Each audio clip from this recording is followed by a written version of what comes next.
Primero, para poder entrar al tema de la fe, yo lo que quiero es que veamos qué no es fe. Entonces, número uno, la fe no es algo. La fe no es algo, me refiero, no es una cosa. Fíjese lo que dice Hebreos 11, versículo 13. Dice, conforme a la fe, murieron todos estos. ¿Sin qué? Sin haber recibido lo que se les prometió, sino mirándolo de lejos y creyéndolo y saludándolo y confesando que eran extranjeros y peregrinos sobre la tierra. O sea, estos no nada más se les prometió algo, sino que lo vieron de lejos y dijeron, allá está mi promesa, allá está mi bendición, adiós, adiós, adiós. ¿Verdad? Como cuando perdemos algo o algo en la vida estamos esperando y resulta que nunca llega.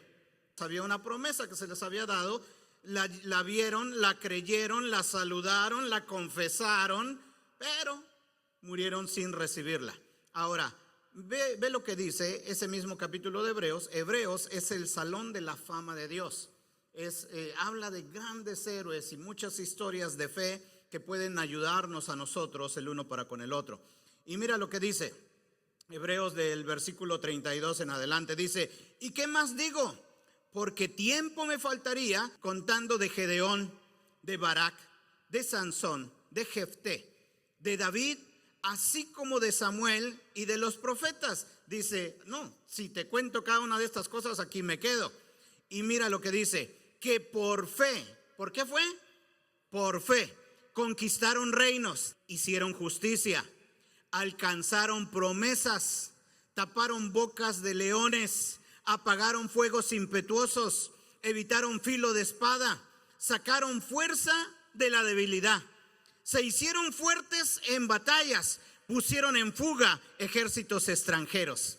Oiga, esto está bueno. ¿No le gustaría ser parte de esto? Imagínese usted que usted es un hombre de fe, usted sigue a Dios y que por la fe que usted puso en Dios, usted sale a la batalla y conquista. Usted sale a la guerra y gana. Usted lo avientan con los leones y los leones ni siquiera abren la boca. Oiga, ¿eso no sería un milagrazo? Sucedió en la vida de Daniel. Imagínense que a usted lo avienten al horno de fuego ardiendo como a Sadrach, Mesach y Abednego y resulta que ni siquiera su ropa huele a humo. Oiga, qué milagro. Si a usted le sucede eso, ¿cómo sería su fe después de eso? Más grande. Usted dice, no hombre, sí vale la pena confiar en Dios porque Dios me escucha, Dios me responde, Dios me protege, Dios hace esto, Dios hace lo otro. Cuando todas las cosas van como yo quiero, estoy contento. Ahí sí soy cristiano, mi fe aumenta, mi fe está grande, mi fe está fortalecida.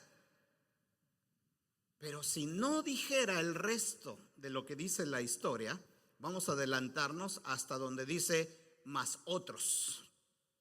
Más otros. Dice, más otros fueron atormentados. ¿Cómo?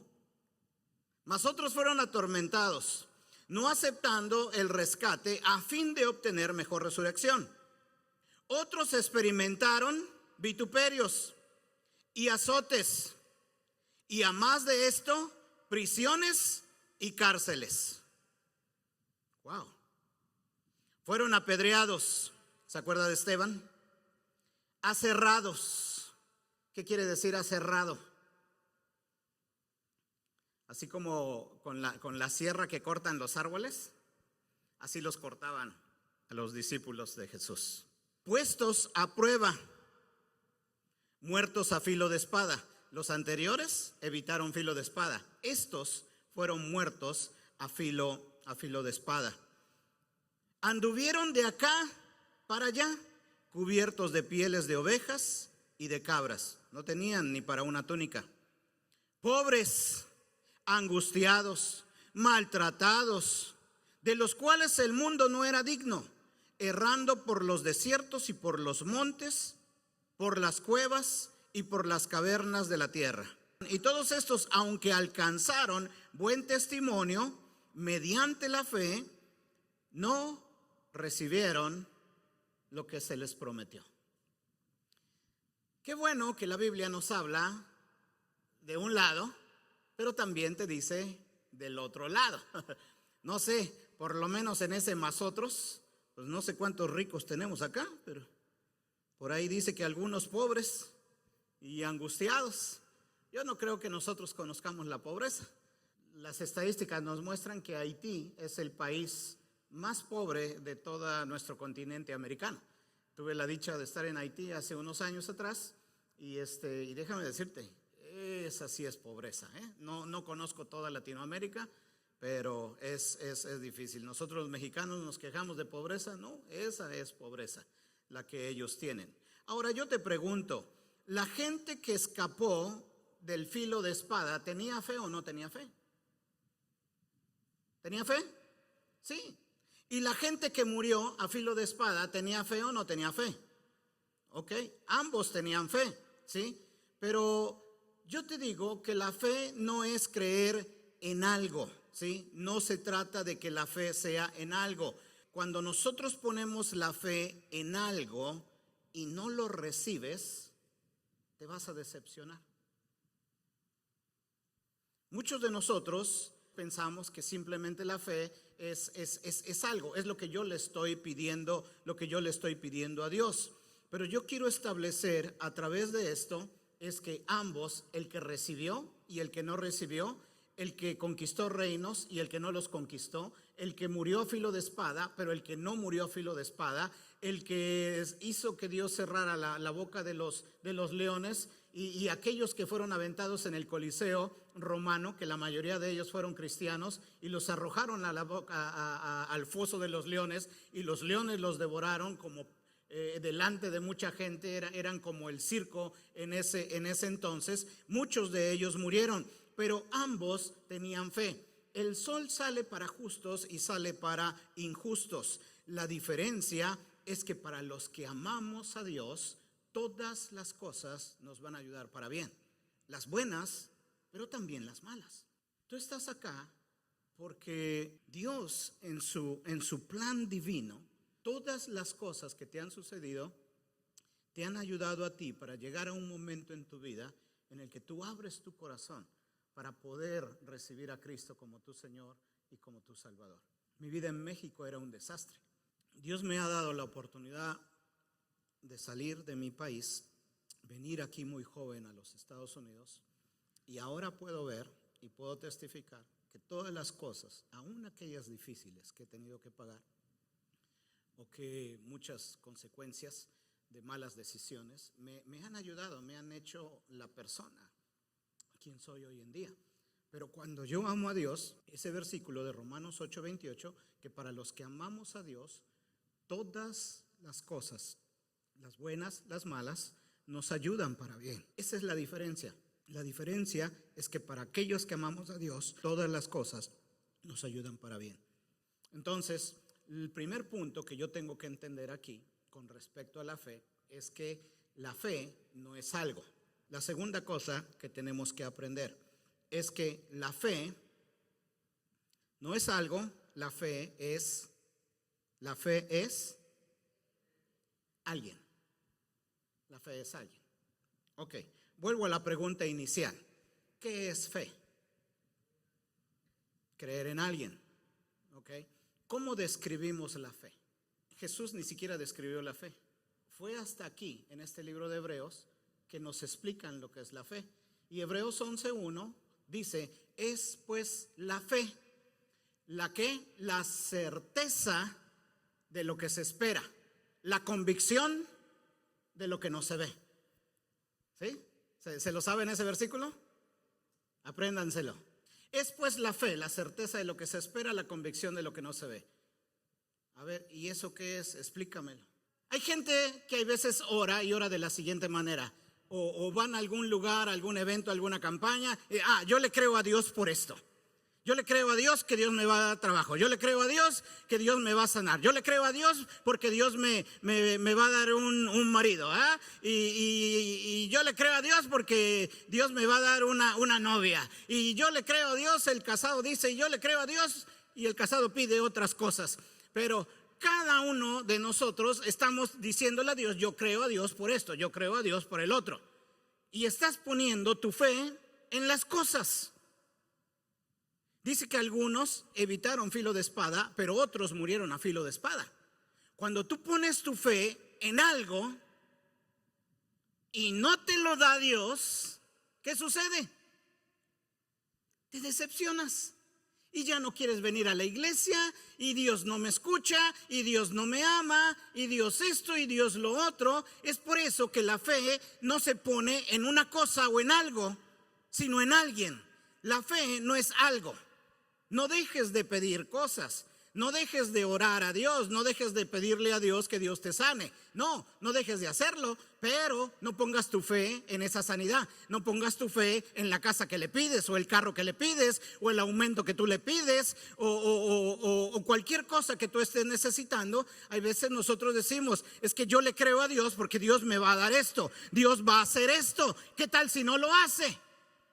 La esencia de este sermón, el principio de la fe, es que nosotros, tú y yo, podamos entender. No dejes de pedirle a Dios, pero no pongas tu fe en eso que tú le estás pidiendo. Quizá no lo recibas, o quizá no suceda en el tiempo que tú quieres que suceda. Y cuando tú pones tu fe así en algo que tú quieres ver, que tú quieres lograr, que tú quieres tener, y Dios no te lo da, te vas a decepcionar de Dios. Si tú pones la fe en algo, te vas a decepcionar. Si tú pones la fe en Dios, entonces no te vas a decepcionar. Ahora, ¿cómo te pruebo que la fe es Dios? Hebreos 1, versículo 3 dice, están hablando de Jesús, dice, el cual, siendo el resplandor de su gloria y la imagen misma, ¿de qué? De su sustancia, y quien sustenta todas las cosas con la palabra y su poder, habiendo efectuado la purificación de nuestros pecados, por eso está hablando de Jesús, por medio de sí mismo se sentó a la diestra de la majestad en las alturas. Ahora, estamos convencidos que está hablando de Jesucristo, pero mira lo que dice al inicio, y la imagen misma de su sustancia. En otras versiones que pueden ser más entendibles, esta es versión Reina Valera 1960, la 2015 dice, la expresión exacta de su naturaleza. Biblia Dios habla hoy, la imagen misma de lo que Dios es. La Biblia PDT, imagen perfecta de lo que Dios es. Y la Biblia en inglés dice, representación exacta de la naturaleza de Dios. En otras palabras, la sustancia que habla aquí la Biblia se refiere a Jesús. Y cuando nosotros buscamos la definición en Hebreos 11:1 de la palabra certeza es sustancia. Entonces podría decir Hebreos 11:1, es pues la fe, Jesús, de lo que se espera. Y después nos dice la convicción de lo que no se ve. Cuando nosotros hablamos de convicción, tenemos que buscar qué es lo que esto quiere decir. Puedes proyectar 2 de Timoteo 3:16. Toda escritura es inspirada por Dios y útil para enseñar, para redarguir, para instruir y para corregir en justicia. Yo quiero que concentres tu mirada en la palabra redarguir. Redarguir. La palabra redarguir quiere decir convertir el argumento contra quien lo hace. En otras palabras, el argumento es la evidencia que te traen, pero cuando te redarguyen, esa misma evidencia habla en contra de ti. Ahora, ¿a qué me refiero con esto? Hace unos años yo fui a una, no sé si era Tire Plus, bueno, yo creo que es ahí porque ahí siempre voy al mismo lugar, y saqué mi carro y me lo iban a alinear o a balancear, no me acuerdo, y yo sentí que seguía haciendo lo mismo. Entonces yo me regreso al lugar y le digo, oye, mi carro está igual, se me hace que ni le metieron mano, ¿no?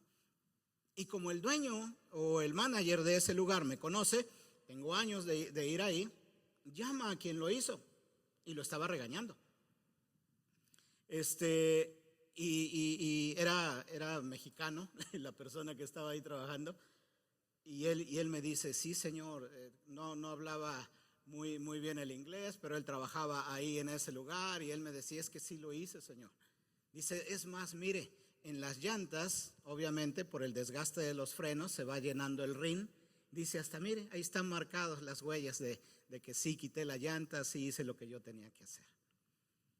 Eso que él dijo, porque lo estaban regañando, me redarguyó a mí.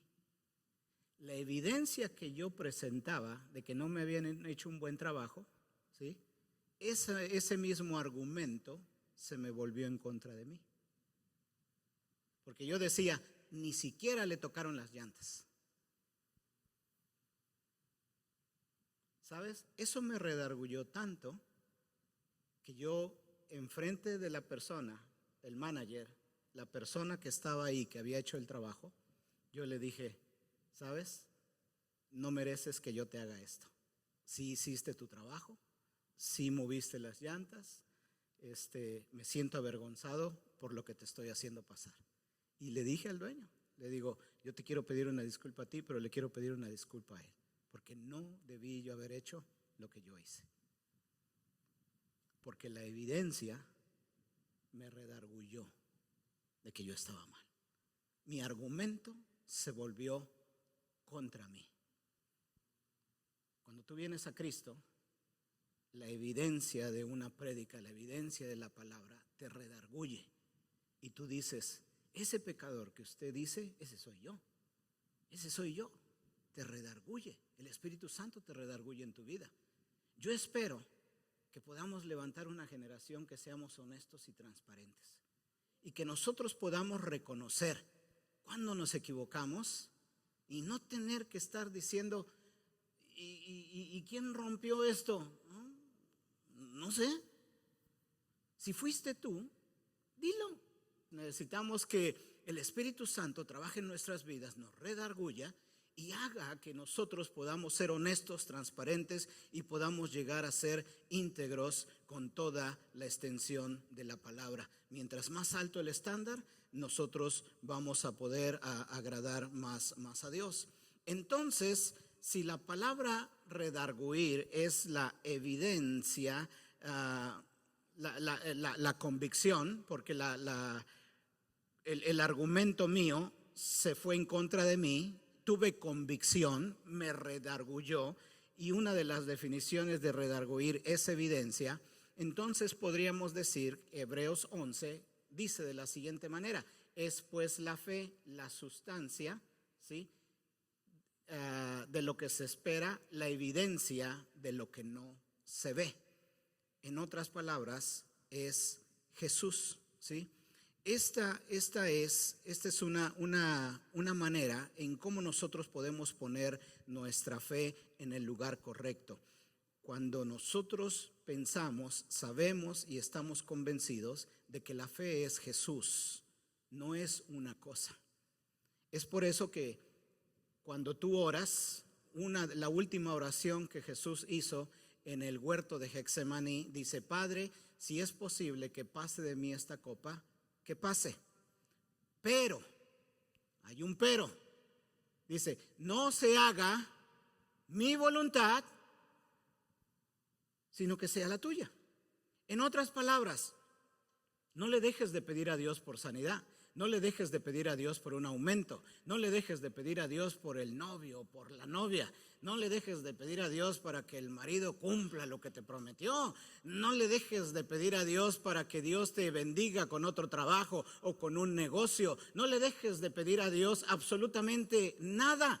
Pero al final de esa oración, todavía dile a Jesús, esto es lo que yo quisiera, Dios. Pero no se haga mi voluntad, sino tu voluntad. Es por eso yo puedo poner mi fe en que haya un cambio. Pero si no lo hay, es, Señor, es tu voluntad. Es lo que a mí me gustaría, es lo que yo quisiera. Pero no se haga mi voluntad, que se haga tu voluntad.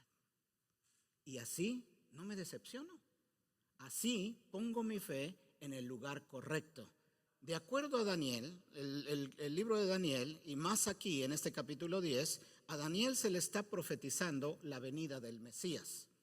Ahora, yo te pregunto, esta gente y los que muchos murieron sin haber recibido lo que se les prometió, yo te pregunto, ¿recibieron la promesa, sí o no? ¿Vino el Mesías? ¿Vino Jesús? Daniel se le prometió que iba a venir un Mesías. Él no le tocó verlo. 400 años después, Jesús nace a través de una virgen, camina entre nosotros, llega a la cruz, da su vida por ti y por mí. La promesa que se le dio a Daniel se cumplió, pero se cumplió 400 años después. Y hace un rato, reflexionando con alguien más, decía, ¿te acuerdas cuando José murió? José, que fue el que vendieron a Egipto. Cuando José muere, él pide que sus huesos, dice, cuando ustedes entren a la tierra prometida, vengan por mis huesos y se los llevan a Israel. Esa promesa se cumplió 400 años después. Eso es fe, ¿eh? Eso es fe. Pedir que hagan algo y 400 años después, gente que ni te conoció, lo hizo. Eso es fe. Hay muchas cosas que tú le vas a pedir a Dios y que a lo mejor Dios no te las va a conceder, pero sabes, se van a recibir en la vida de tus hijos, en la vida de tus nietos, en la vida de tus tataranietos o bisnietos y tataranietos y los que vengan, porque cuando Dios bendice hasta 1000 generaciones. Y eso es una bendición. ¿Cuánto les gustaría que sus nietos sean bendecidos? ¿Cuánto les gustaría que sus nietos estén en la casa de Dios? En Isaías, capítulo 43 y versículo 2. Me gusta este versículo. ¿Cómo empieza diciendo? Cuando pases por las aguas, ¿qué va a pasar?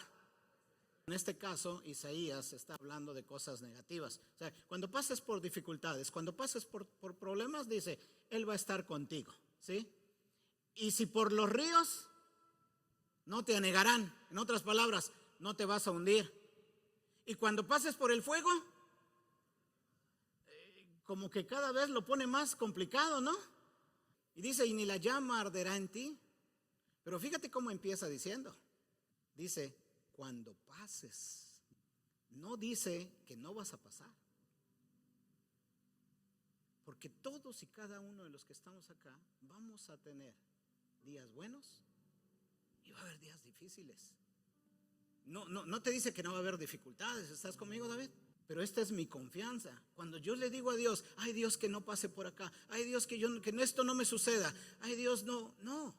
Es decirle, no me gustaría, pero que se haga tu voluntad, Dios. Pero hay una promesa que Dios tiene para contigo, Amy.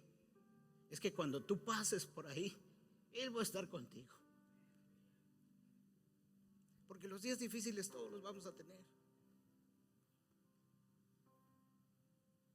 Unos evitaron filo de espada, pero a otros les tocó ese día difícil. Otros conquistaron reinos. Otros tuvieron que regresarse en una derrota. Pero Dios promete que si pasas por el río tú no te vas a ahogar. Esa promesa yo la agarro rapidito. Yo ni sé nadar.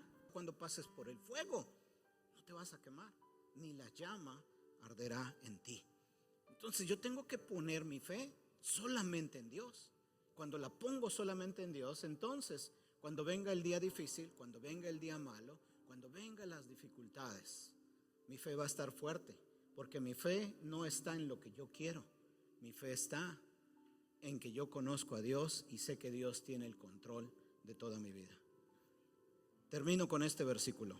Daniel capítulo 3, versículo 16 al 18. Sadrach, Mesach y Abednego, Daniel no estaba aquí, Sadrach, Mesach y Abednego respondieron al rey Nabucodonosor diciendo, no es necesario que te respondamos sobre este asunto. ¿Qué asunto? En el tiempo de estos jóvenes, ellos fueron traídos como cautivos a Babilonia, llegan a Babilonia, les cambian el nombre. Yo creo que los conocemos más como Sadrach, Mesach y Abednego que sus nombres originales, que en hebreo, que los encuentras en el capítulo 1, versículos 6 y 7.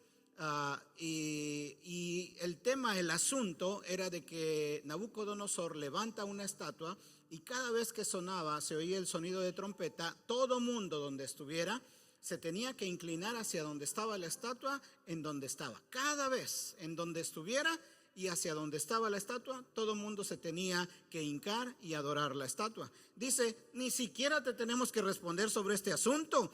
He aquí, nuestro Dios, a quien servimos, puede librarnos del horno de fuego ardiente, y de tu mano, oh rey, nos librará. Y uno dice, eso es fe. Este hombre creía, tenía fe. Pero mira lo que dice el resto del versículo. Versículo 18. Y si no. Ahí es donde mucha gente los critica y dice, dudó. Yo te quiero decir que no dudaron. Al contrario, tenían mucha fe. Dice, y si no, sepas, oh rey, que no serviremos a tus dioses, ni tampoco adoraremos la estatua que has levantado. Eso es fe. Es decir, mi Dios tiene poder para librarme, mi Dios tiene poder para sanarme, mi Dios tiene poder para restaurar mi matrimonio, mi Dios tiene poder para salvar a mis hijos, mi Dios tiene poder para libertar a mi nación, mi Dios tiene poder para salir adelante, mi Dios tiene poder y sé que tiene el poder para librarme de todo mal. Pero si no lo hace, aún con todo y eso, voy a servir a Dios. Soy cristiano y voy a morir siendo cristiano. Pase lo que pase, venga lo que venga. Esa es la manera en cómo nosotros podemos seguir adelante. Cuando pongo mi fe completamente en Dios. Gracias a Dios por el trabajo, pero no confío en que el trabajo me mantiene Dios. Gracias a Dios por la vida, pero confío en que Dios la cubre, en que Dios la protege, en que Dios la cuida. Y si no es que no me ama, es que simplemente mi tiempo llegó. No es que me guste mucho hablar de que me voy a morir, pero algún día me voy a morir. Ojalá no sea hoy, no tan rápido. Pero si así fuera, qué bueno, cierro los ojos acá y los abro con el Señor. Gloria a Dios. Lo he predicado por 28 años. Entonces, iglesia, el principio de la fe es tan sencillo. Hebreos 11:1 diría, Dios es la sustancia y la evidencia de lo que no se ve. Es Dios.